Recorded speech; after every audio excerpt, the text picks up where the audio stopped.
Hello everyone, so today I will discuss the detailed solution of JEE Main 2024 31st Gen Shift 2 chemistry paper. So let us see the paper.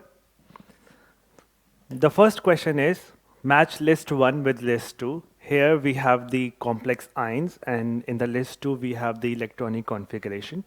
So let us see. The first is the aqueous complex of chromium. We know that chromium here is in +3 oxidation state. Right? So what is the configuration? Configuration would be argon and it is in +3, so it will be D3, right? 3D3 system. What is the electronic configuration of this? Aqueous complex of iron. So iron is in +3 oxidation state. So this will be argon and it will be 3D5 system. Then we have nickel is in +2 oxidation state. So the electronic configuration will be argon 3D8. And here vanadium is in +3 oxidation state, which will be argon and it will be 3D2. We know what is a weak field ligand, right? So what is the electronic configuration after the splitting? Now according to CFT, so this will be, we have T2G3 and EG0 for the first complex, right? So A goes with 2. So A goes with 2. So by that we have already got the answer, that is 4, right? Because all the other 3 are eliminated. So we know that in A it goes with second option, that is T2G3 and EG0. For 3D5, we will have the electronic configuration. In the case of second one will be T2G3 and EG2, right? T2G3 and EG2, that means B will go with third. Then here it is 3D8. 3D8 will be T2G3, firstly singly occupied and then the pairing.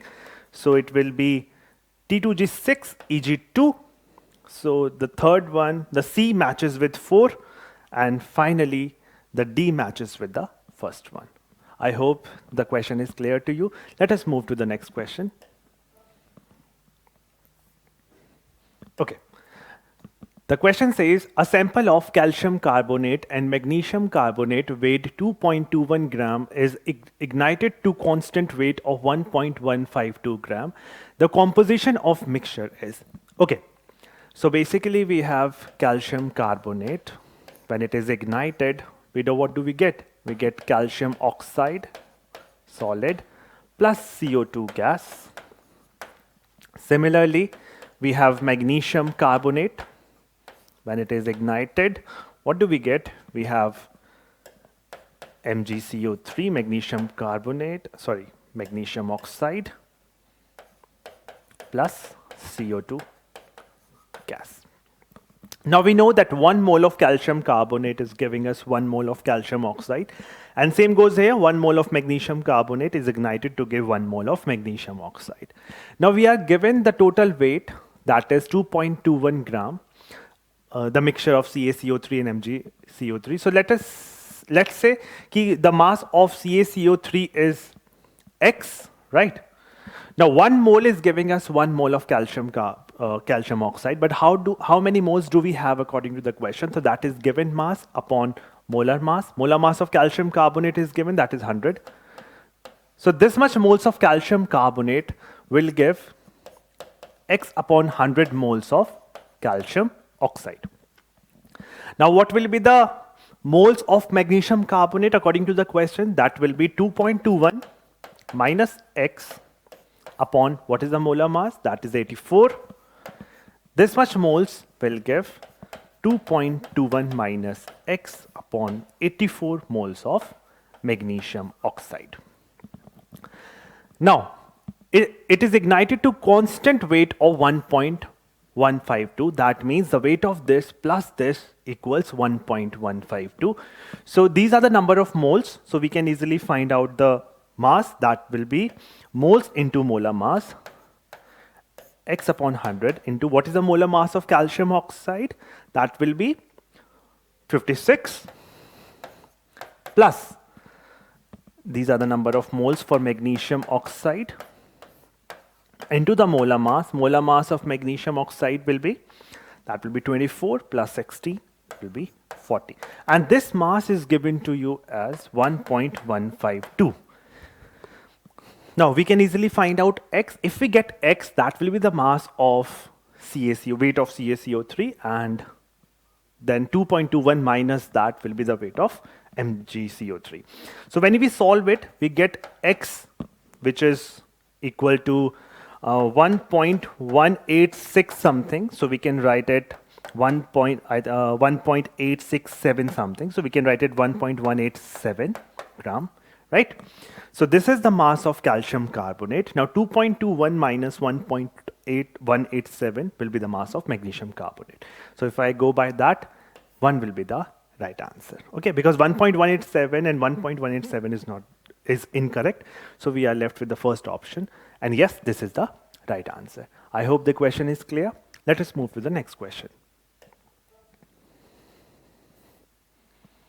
Okay. Identify A and B in the following reaction sequence. So we have the, bromobenzene in the presence of concentrated nitric acid gives A, and then we have these reagents, it will give us B. Okay, so if we see this, so we know that on nitration of bromobenzene, what do we get? We get ortho and para substituted product, right? Para being the major one. So if I take this, right? So let us discuss this. This is our A, right? But there's a problem with this, because if we take this as A, then we won't get anything, related to these as B. So what we need to take into account is the polysubstitution.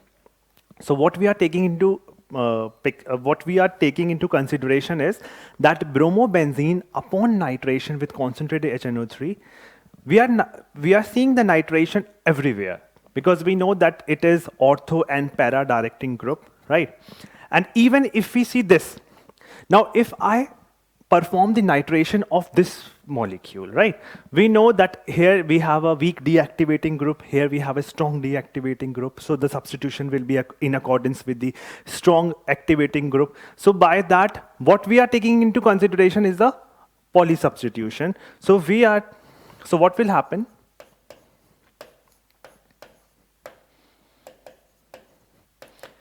We are taking into consideration the polysubstitution, and what do we end up getting is picryl bromide.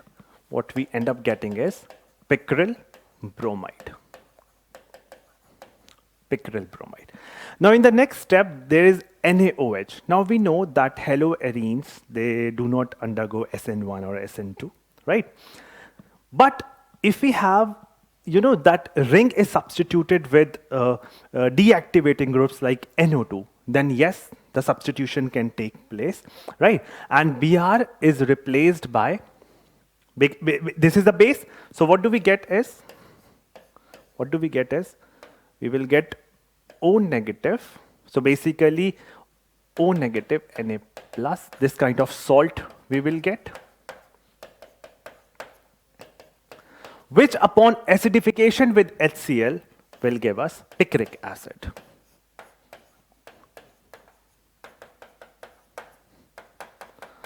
Which upon acidification will give us picric acid. So A will be a right answer, or first is the right answer. I hope this question is clear, because if we see this, if we make it A, then obviously we will get B, which is not given in any of the options. So if we see the polysubstitution, we are getting the answer as A. But yes, as per the NCERT also, we know that bromobenzene upon nitration gives us ortho and para substituted product. All right? Okay, so let us move to the next question. Given below are two statements. This is S8, right? S8 solid undergoes disproportionation reaction under alkaline conditions to form S2 minus and S2O3 2 minus thiocyanate and sulfide. Statement number 2 is perchlorate can undergo disproportionation reaction under acidic condition. Now, if we see the second statement, this is quite simple. Now, in ClO4 minus, Cl is in highest oxidation state. So obviously, it won't, undergo disproportionation reaction. So this statement is definitely incorrect. If we see the first one, yes, we know that P4, we know S8, in fact, chlorine also, all these undergo disproportionation reaction, in alkaline conditions, under alkaline conditions. And if I show this, so we know S8, alkaline conditions, what do we get? We get sulfide, we get thiosulfate, and what else? Water, obviously. So here it is in 0 oxidation state, here it is -2, here it will be +2. So yes, S8 is undergoing disproportionation reaction according to this reaction. All right? Okay. So statement number 1 is correct, statement number 2 is incorrect. So 1 is the right answer. I hope the question is clear to you. Let us move to the next question. Okay. Identify the major product P formed in the following reaction.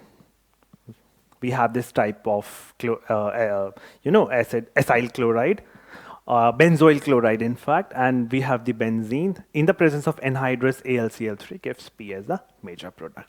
Now this is Friedel-Crafts acylation. Friedel-Crafts acylation reaction. We know what is the electrophile over here. Electrophile is, what is the electrophile? This is the electrophile. This is the electrophile over here. And the benzene ring, the electrons of the benzene ring will attack this end, electrophilic end. And what do we get? We get something like this, fourth. So this is a Friedel-Crafts reaction, Friedel-Crafts acylation, quite simple. I hope the question is clear to you. Let us move to the next question. Major product of the following reaction is, okay. All right, so this is the, again, electrophilic addition reaction of alkene. We have this. Okay, so after the breaking of this pi electrons, what do we get? We will have a carbocation on this carbon because it is more stable, and we will have D this side, right? Now, we know that this is sp3 hybridized carbon. So suppose if we add D from above, right? If we add D from above, we have this possibility. We also have another possibility like this. That if these two are the possibilities. Now, this is carbocation, and we know carbocation, the carbon is sp2 hybridized, it is trigonal planar. Now the incoming Cl minus can attack from above or it can attack from below. So if we go by that, then 3 is also possible and 4th is also possible. So we have two answers to this question, because this is a plane, because this is now, this has become planar, right? So the incoming, this nucleophile can attack from above or below, right? So yes, we have two answers to this question. 3 is also possible, 4 is also possible. I hope the question is clear to you. Let us discuss the next question. All right. Identify structure of 2,3-dibromo-1-phenyl pentane. Quite simple question. If you see this one, let us start numbering 1, 2, 3, 4, and 5. And then this will be 2,3-dibromo-1-phenyl, and this is pentane. So this is the right answer. Quite simple. Okay.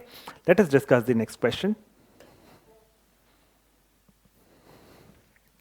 Now, let us discuss the next question. Select the option with correct property. We are given the two nickel complexes, NiCO4, right? We are given NiCO4 and NiClO4, 2 minus. Okay, let us see. In NiCO4, the nickel is in 0 oxidation state. What is the electronic configuration? It is argon. 3d8, 4s2. And what about here? Here nickel is in +2 oxidation state. The electronic configuration is argon, 3d8. So this is 3d, this is 4s, then we have 4p, and then we have 4d. So 1, 2, 3, 4, 5, 6, 7, 8, 2 electrons in S. Now what happens? CO being a strong field ligand, what happens? This leads to pairing up of these electrons. And what do we have? We have sp3 hybridization, that is, this is tetrahedral. So, but we do not have any lone pair of electrons after pairing. So this NiCO4 is diamagnetic. So NiCO4 is diamagnetic. So second is wrong. And it is saying NiCO4 is paramagnetic. This is also incorrect. Let us see this one. Right, we have 8, 1, 2, 3, 4, 5, 6, 7, 8. Cl is a weak field ligand and we have 2 unpaired electrons. So that means this is paramagnetic. So fourth is the right answer. NiCl4 2 minus is paramagnetic in nature. Why? Because of the presence of these 2 unpaired electrons. So I hope the question is clear to you. Let us move to the next question.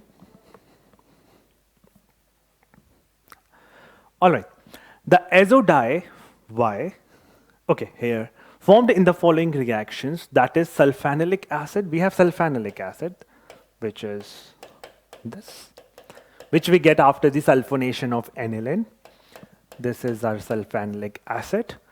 We have NaNO2, and instead of HCl, we have CS3COOH, right? We have CS3COOH. All right. What do we get? We get this type of salt. This is SO3H. And here we have N2 positive, and this will be COCO3. So we will have, OCOCS3 minus, right? This type of salt. Now, second is your azo coupling. This is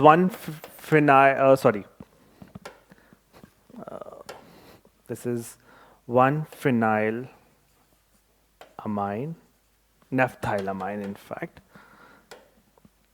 Naphthylamine, 1-naphthylamine.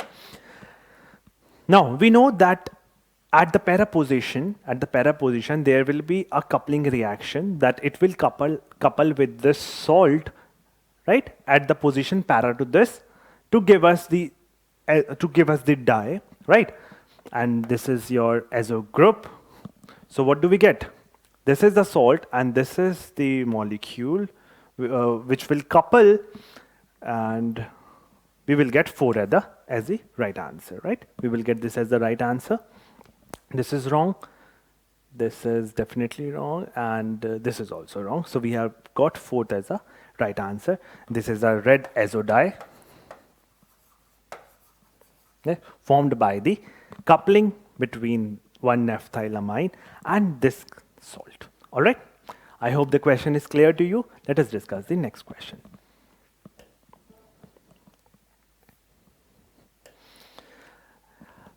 Statement number 1 is aniline reacts with concentrated H2SO4 followed by heating at 453 to 473 Kelvin gives para-aminobenzene sulfonic acid. We have just done this. This is sulfanilic acid. So upon a reaction with concentrated H2SO4 and then heating at this temperature, what do we get is sulfanilic acid.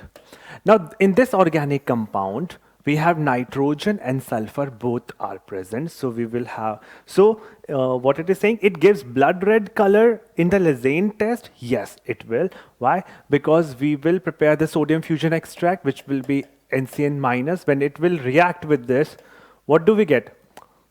What do we get? The ferric ion, we get the blood red coloration due to the formation of a complex which is of the type CN2+, right? So this is a blood red coloration, right?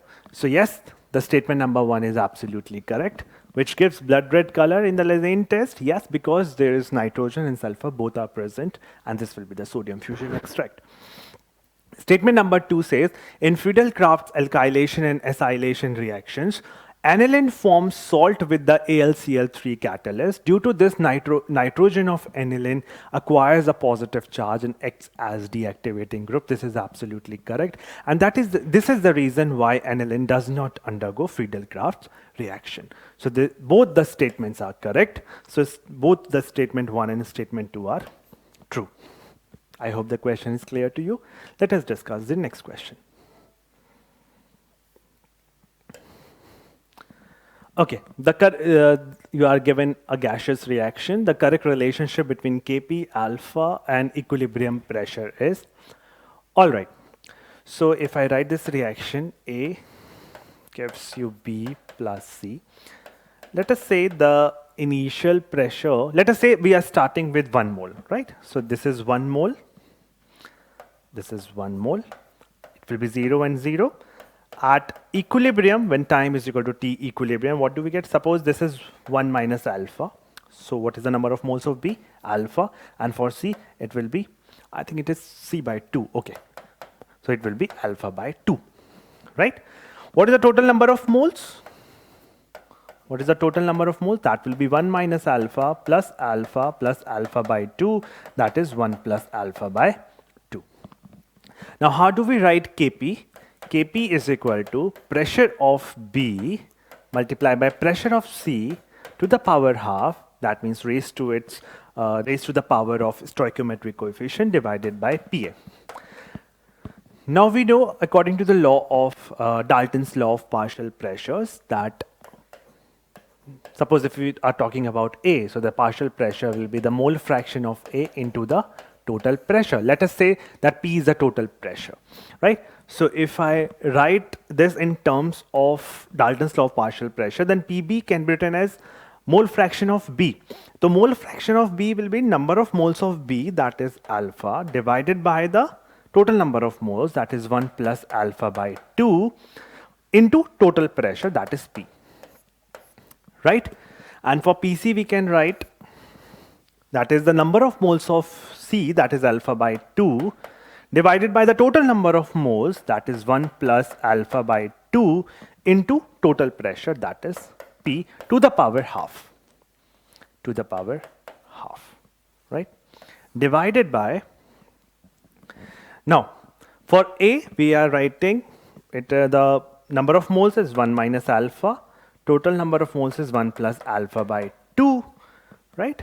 And into total pressure, which is P.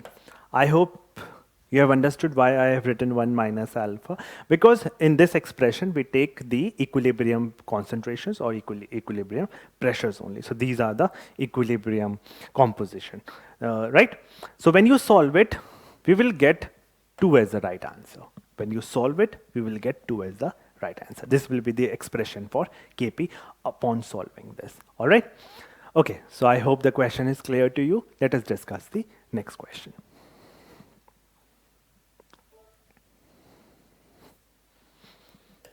Okay, all group 16 elements form oxides of general formula EO2 and EO3, where E are the elements of group 16. Both the types of oxides are acidic in nature.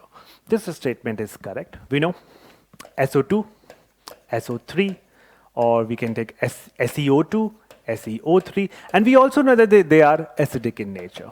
Yes, they are acidic in nature. The first statement is correct. TeO2 is an oxidizing agent while SO2 is reducing in nature. This is also true because we know that down the group, the tendency of the oxides, the reducing tendency of the oxides decreases. So yes, this is an oxidizing agent while SO2 is reducing in nature. This is absolutely correct. Absolutely correct. Now, the reducing property decreases from H2S to H2TE down the group. Okay, reducing property. Okay, please make sure that in B, it is a reducing property. They are talking about the reducing property of oxides. Here we are talking about the hydrides. So H2S to H2O, it doesn't decrease, it will increase. Because what is reducing property? Reducing property, how easily it can release H. And we know down the group the bond strength decreases, so it will be easier for hydrogen telluride to release H. So the reducing property increases from H2S to H2TE, so this statement is wrong. The ozone molecule contains 5 lone pairs of electrons. Let us see. This is the structure of ozone. We have 1, 2, 3, 4, 5, and 6, 7, 8. 1, 2, 3, 4, 5, 6. So it is saying that it is having 5 lone pair. No, this is also wrong. So A and B are correct. Choose the correct statements. So A and B only. Fourth is the right answer. I hope the question is clear to you. Okay, let us discuss the next question. Again, the question from, it is based upon the name reaction. We know what is this? We have seen this in the preparation of benzaldehyde from benzene. This is Gattam and Koch reaction. And if I ask you what is the electrophile over here, that is formyl cation, right? That is formyl cation. Formyl cation is the electrophile over here. Simple question based upon NCERT theory only. Let us discuss the next question. Which of the following is least ionic? All right. So this is Ba2 plus. This is Ag plus. Ag plus means we are talking about krypton and 4D10, right? Then we have K plus and I think it should be calcium chloride. So it would be Ca2 plus. Now this is your noble gas configuration. It is also following your noble gas configuration. It is also following your noble gas configuration. But this is your pseudo noble gas configuration. And we know that if the cation, it is having the pseudo noble gas configuration, then it will have more polarizing power and it will cause more polarization. Hence, more will be the covalent character. More will be the covalent character and less will be the ionic character. So if we go by that, then second is the right answer. It is asking you the least ionic. So AgCl, because in AgCl will be most covalent, right?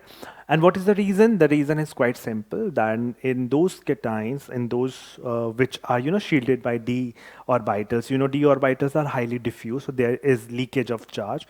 The positive can easily polarize the negative ion, right? So the nucleus can easily pull the negative, the electrons from the anions. So yes, this is the right answer because this is having pseudo noble gas configuration. That means it is having more covalent character and less the ionic character. Okay, I hope this question is clear to you. Let us discuss the next question. Now, other examples in the pseudo-noble gas configuration, like we have Zn2+. Zn2+ is also an example of this sort. Okay.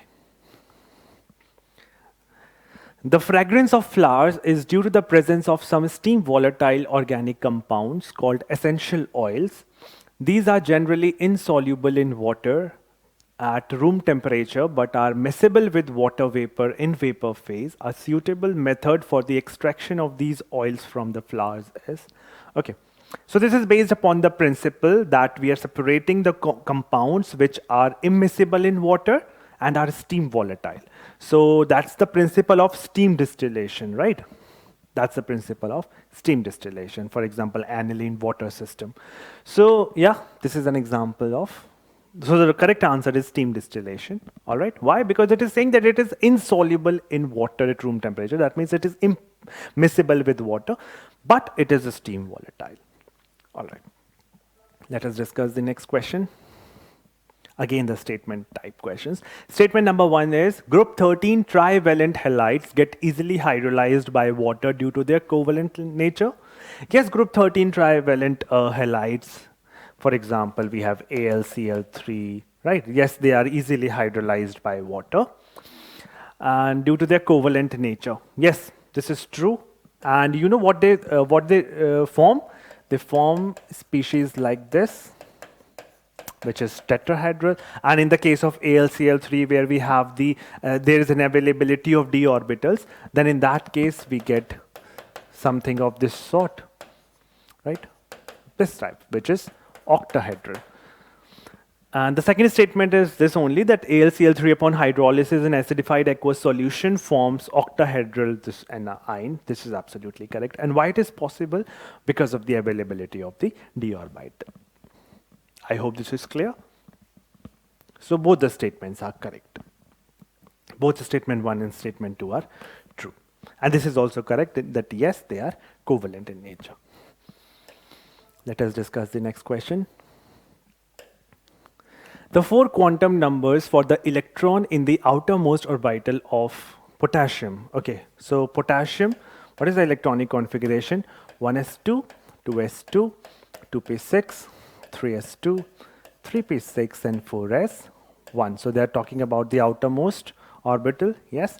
So what is the n value? The principal quantum number is 4. What is the L value? Azimuthal quantum number for S is 0.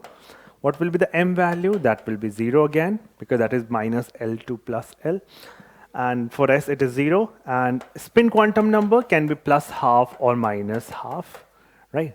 So let us see which one matches with our findings. So n is equal to 4, L is equal to 0, m is 0. Yes, second is absolutely correct. Here L is equal to 2, but that is for d orbital, and here n is equal to 3, n is equal to 2. Anyhow, they are eliminated. So I hope the question is clear to you. Let us move to the next question. Mn2O7 is an oil at room temperature. Yes, absolutely correct. It is dark green covalent oil. Yeah, covalent green oil. So this is absolutely correct. Yes, it is covalent green oil. V2O4 reacts with acid. Yes, it does react with acid. To give VO2 plus type species? No. We get VO2 plus salts. So this is wrong. CRO is a basic oxide. This is also correct. CRO is basic, whereas Cr2O3 is amphoteric. So this is basic, absolutely correct. And V2O5 does not react with acid. No, it does react with acid. In fact, it reacts with the base also. Why? Because V2O5 is amphoteric in nature. So this is amphoteric oxide. So yes, it does react. Oh, sorry, it is wrong. Because V2O5 reacts with acid, right? So choose the correct answer from the following options. So A and C only. Second is the correct answer. Okay. I hope the question is clear to you. Let us discuss the next question. The correct order of reactivity in electrophilic substitution reactions of the following compounds is, we know that the electron releasing groups, or the activating ring activators, what we call them, they increase the reactivity of the ring towards electrophilic substitution reactions. So we know that this is electron releasing group. This is electron basically, you know that the minus I in Cl is dominating. It is having plus M also. And what about here? It is minus I and minus M. So it is least, basically the ring is least reactive towards electrophilic substitution. Whereas in B, it will be most reactive. Then it will be A, where there is no electron withdrawing group, or electron basically deactivating group. So B followed by A. So second and third are incorrect. Then it will be C, and the D will be in the end. So yes, fourth is the right answer. I hope the question is clear to you. Let us move to the next question. This was comparatively easier. Okay, consider the following elements. This, we have the vertical column is the group, and the horizontal rows, they represent the period. All right. So they are talking about size and metallic character. Size and, okay. So we know that when we go from left to right, this size decreases, right? And so is the metallic character. So these are the two properties that are being used over here. Yeah.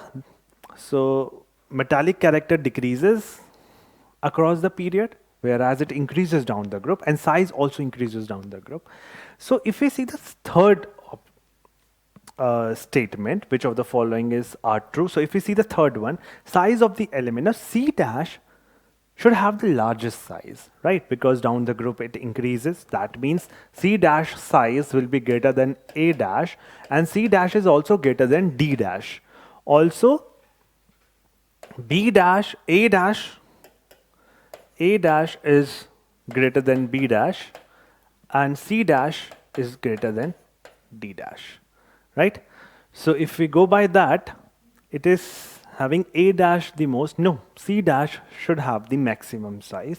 So C is wrong. Others are self-explanatory. We must be knowing that on across the period, the metallic character and size decreases, whereas down the group, the metallic character and the size, it increases, right? So C is incorrect. So we have A, B, D will be correct, right? So I hope the question is clear. This is self-explanatory. We should be knowing about these two properties, that is the atomic size and the metallic character. Let us discuss the next question. Okay then, let us see the next question. The next question from section B says, a diatomic molecule has a dipole moment of 1.2 dBi. If the bond distance is 1 angstrom, then fractional charge on each atom is. Now we know that, yes, we know that mu theoretical is Q into D, right? Now mu is given to you as 1.2 dBi, that is 1.2 into 10 to the power minus 18 ESU centimeter, because this conversion is given to you. That is equal to Q into D, bond distance, which is 1 angstrom, that is 10 to the power minus 8 centimeter. So from here, Q comes out to be 1.2 into 10 to the power minus 10 ESU. All right. Now, they are asking you the fractional charge on each atom. So fractional charge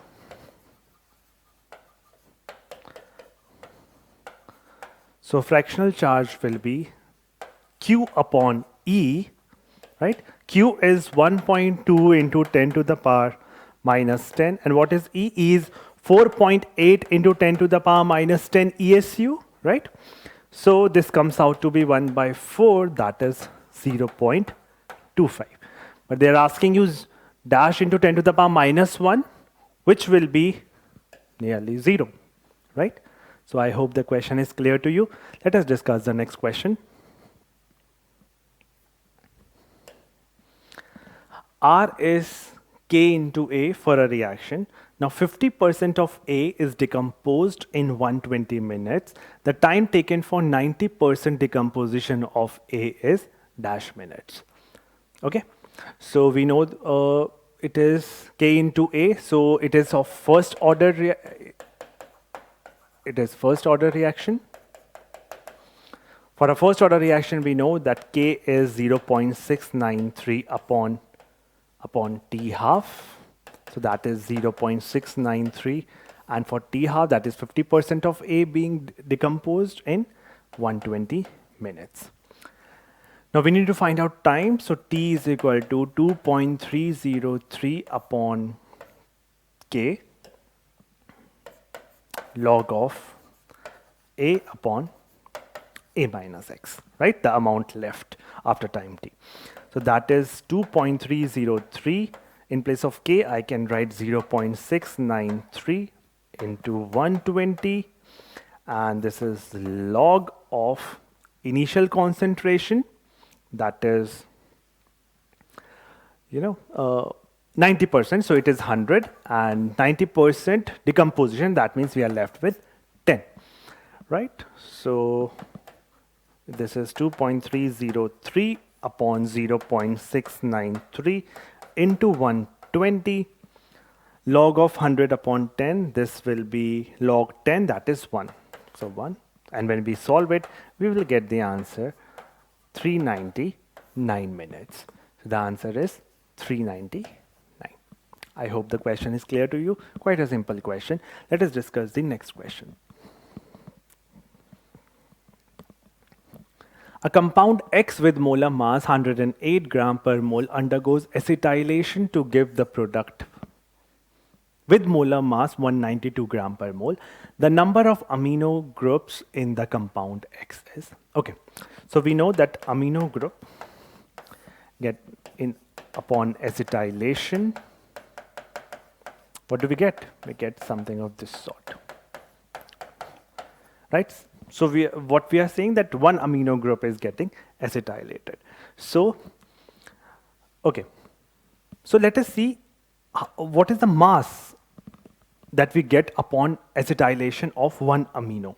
So that is 12 plus 16 plus 12 plus 3 hydrogens. So we'll take into account 2 hydrogens because one of the hydrogen has been substituted. So plus 2. So this will give us 12, 42.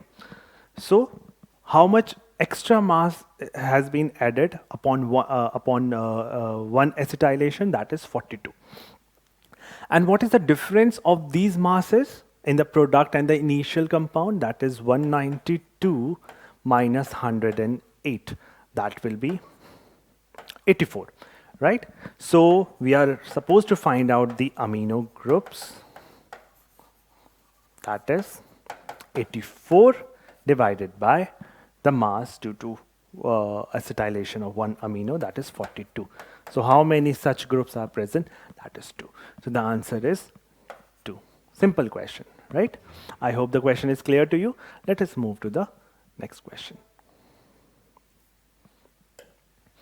Number of isomeric products formed by monochlorination of 2-methyl-butane. This is 2-methyl-butane upon monochlorination, right? Upon monochlorination, what do we get? So we can substitute this H, we get this as a product. One of the product we get this. If we substitute Cl over here, then so we have, see, we have 4 different positions, right? Where I can substitute Cl. So this is also one position. And what if I substitute it on this carbon only? Okay. Okay, let us see if there is any chiral center. So there is no chiral center. Yes, we have got one chiral center. No chiral center. We have got one chiral center. One chiral center means there will be 2 forms. There will be an enantiomeric pair, D and L forms. So we are getting 2 from this. We are getting 2 from this. 1 and 1. So total number of isomeric products. So 1, 2, 3, 4, 5 and 6. So the answer is 6. I hope this is clear to you. Let us move to the next question. Number of moles of H plus ions required by 1 mole of permanganate to oxidize oxalate ion to CO2 is. Okay, so it is based upon the balancing of the redox reaction. So we have MnO4 minus H plus. That means we know that in acidic medium it gets converted to Mn2 plus. So we are writing 5 electrons over here because it is in +7 oxidation state. All right, then oxalate, that is C2O4 2 minus, getting converted to CO2. So we are writing 2CO2. Here you know it is in +3 oxidation state. Here it will be +4, and we have 2 such carbon. So what is the N factor? N factor is 2. So we are writing 2 electron over here, right? Okay, so let us equate the number of electrons by multiplying it with 2 and multiplying it with 5. So what do we get? 2 MnO4 minus plus 5 C2O42 minus gives you 2 Mn2 plus 10 CO2. Now what we do now? So the next step is to balance the number of oxygen atoms. So here we have, 8 and 28, and here we have 20. So we will add the required number of water molecules. So that means 8H2O, right? And on the other side, we just write the number of, in order to balance H, so there are 16 H plus. We write over here. So this is the final reaction, right? Now, we have 2 moles of one manganese. So 2 moles requiring 16H plus. They are talking about 1 mole. So 1 mole would require 8H plus, right? So 8 is the correct answer. I hope the question is clear to you. Let us move to the next question. In the reaction of potassium dichromate, okay, we are writing potassium K2Cr2O7, potassium chloride, plus we have sulfuric acid that is concentrated. And okay, so what do we get? This is chromyl chloride test. This is your chromyl chloride. What else? We have KHSO4 plus H2O. So they are asking you the oxidation state of chromium in chromyl chloride, and that is +6. So the answer is +6. Simple question, chromyl chloride test. Okay, let us discuss the next question. The molarity of 1 liter orthophosphoric acid having 70% purity by weight and the specific gravity is given to. Specific gravity is basically the density. What is that? When we, it's with reference to the density of water. So specific gravity means the density is given to you as 1.54 gram per centimeter cube. 70% purity means, let us say 70 gram in 100 gram. Okay. So we know what is molarity. Molarity is number of moles, that is weight of solute upon molecular mass of solute into volume in, if I am taking in milliliter, then multiplying by 1000. Let us start substituting the values. WB is 70. What is the molecular mass of orthophosphoric acid? That is 98, already given, 98. What is volume? Volume is mass upon density. Mass is 100 upon density is 1.54, right? This is the, we get the volume in ml and multiplying with 1000. And upon solving, we get 11 molar as the answer. So the answer is 11. Very simple question, right? Based upon this molarity formula. Let us discuss the next question. So the next question says, the values of conductivity of some materials at 298.15 Kelvin in Siemens per meter are, there are these values given to you for conductivity. Now if you see NCERT, electrochemistry chapter, there is a chart where we find values of electrical conductivities of certain materials. So we'll see that 2.1 into 10 to the power 3 is the conductivity for sodium, right? Then 1.2 into 10 is for graphite. 3.91 is for an aqueous solution, that is 0.1 molar HCl solution. Then we have 1 into 10 to the power 3 is for iron, right? And we know the range for, these 1.2 into 10 to the power minus 2 is for a semiconductor, right? It is the intermediate value that is for semiconductor. And 1 into 10 to the power minus 16 basically represents an insulator. We know the range for insulator, that is 10 to the power minus 20 to 10 to the power minus 10. This range represents and this is Siemens per meter. This range represents the insulators, right? And 1.5 into 10 to the power minus 2 and also 1 into 10 to the power minus 2, these two values are for, because these are intermediate values, so they are for the semiconductors. So the question is the number of conductors among the materials is, so we have 1, 2, 3 and 4. There are 4 conductors, right? I hope the question is clear to you. From the vitamins A, B1, B6, B12, C, D, E and K, the number of vitamins that can be stored in our body, that can be stored in liver or adipose tissues. So we know that A and we have D, E and K. They are, A, D, E, K. They are not water soluble, right? They are fat soluble. And they can be stored. they can be stored in the body. Whereas vitamin B and C, they are water soluble and they cannot be stored in the body. They, they are eliminated in the form of urine or something. Now, but we need to remember that among the vitamin B, where we have B1, B2, B3, right? There is B12, which is the exception. B12 can be stored in the body, can be stored in the body. So please remember that B12 or cyanocobalamin, what we call, is, it can be stored. So there are 1, 2, 3, 4, and 5. So 5 such vitamins that can be stored in our body. Okay. I hope the question is clear to you. Let us discuss the next question. If 5 moles of an ideal gas expands from 10 liter to a volume of 100 liter at 300 Kelvin under isothermal and reversible condition, then work W is minus X joules, right? The value of X is, okay, so this is reversible expansion. So what is the formula for W? Yes? Okay.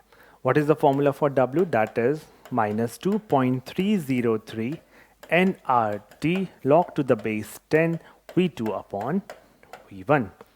So let us put the values. Minus 2.303 multiplied by the number of moles are given to be 5. R is 8.314. Temperature is 300.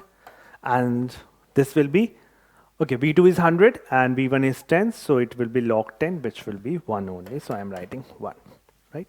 And when we solve it, I have already solved it. So let me tell you the answer to this particular question. So it is minus 28720 minus 28720 0.71 joule, right? This is the answer. So we can round it off to minus 28721 joule. So it is asking you the value of minus X. So X is 28721. Okay. Again, a simple question based upon this formula for the reversible work. I hope the question is clear to you. Thank you so much.